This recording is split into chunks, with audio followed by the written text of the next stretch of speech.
اعوذ باللہ من الشیطان الرجیم بسم اللہ الرحمن الرحیم۔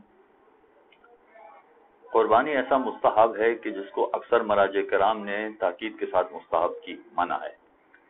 ورنہ بہت سارے مستحبات ایسے ہوتے ہیں کہ جن کے بارے میں کہا جاتا ہے کہ آپ ان کو رجائے مطلوبیت کی نیت سے انجام دیں،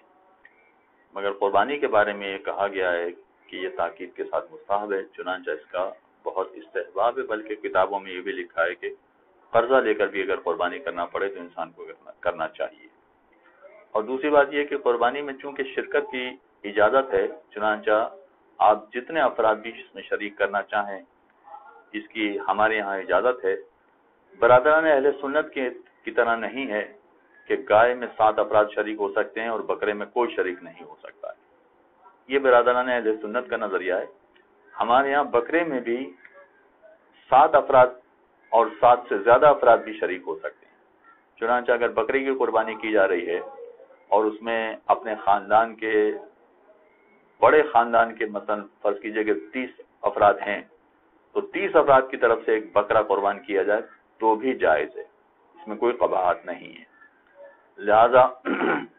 یہ تصور کہ فقط گائے میں حصے ڈالے جا سکتے ہیں بکرے میں نہیں ڈالے جا سکتے ہیں، یہ ہمارے یہاں صحیح نہیں ہے۔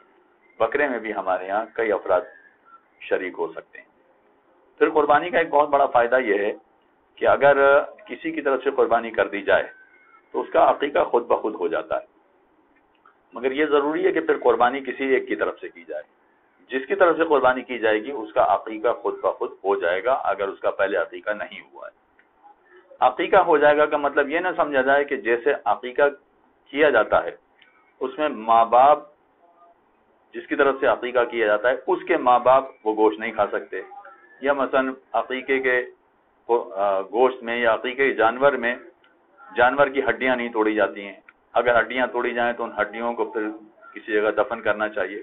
یہ جو شرائط عقیقے کی بتائی جاتی ہیں وہ قربانی میں نہیں ہوں گی۔ قربانی کے ساتھ ساتھ عقیقہ ہو جائے گا مگر عقیقے کے سارے مسائل اس میں نہیں آئیں گے، چنانچہ جس کی طرف سے قربانی کی جائے عقیقہ ہو جانے کے باوجود ماں باپ گوشت کھا سکتے ہیں، ہڈیاں توڑنے کی اجازت ہے، ہڈیوں کو دفن کرنے کی ضرورت نہیں ہے۔ یہ ساری باتیں اپنی جگہ پر جو عقیقے میں ہوتی ہیں وہ قربانی میں لاگو نہیں ہوں۔ چنانچہ یہ ایک دوسرا بڑا فائدہ ہے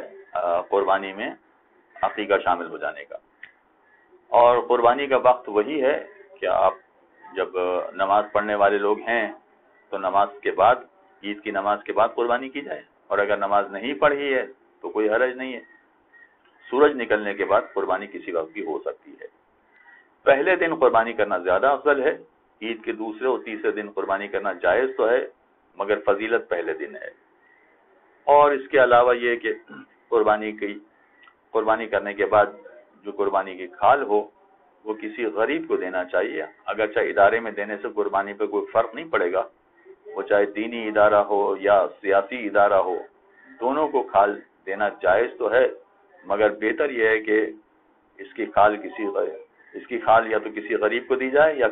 کھال کی رقم کسی غریب کو صدقے میں دی جائے۔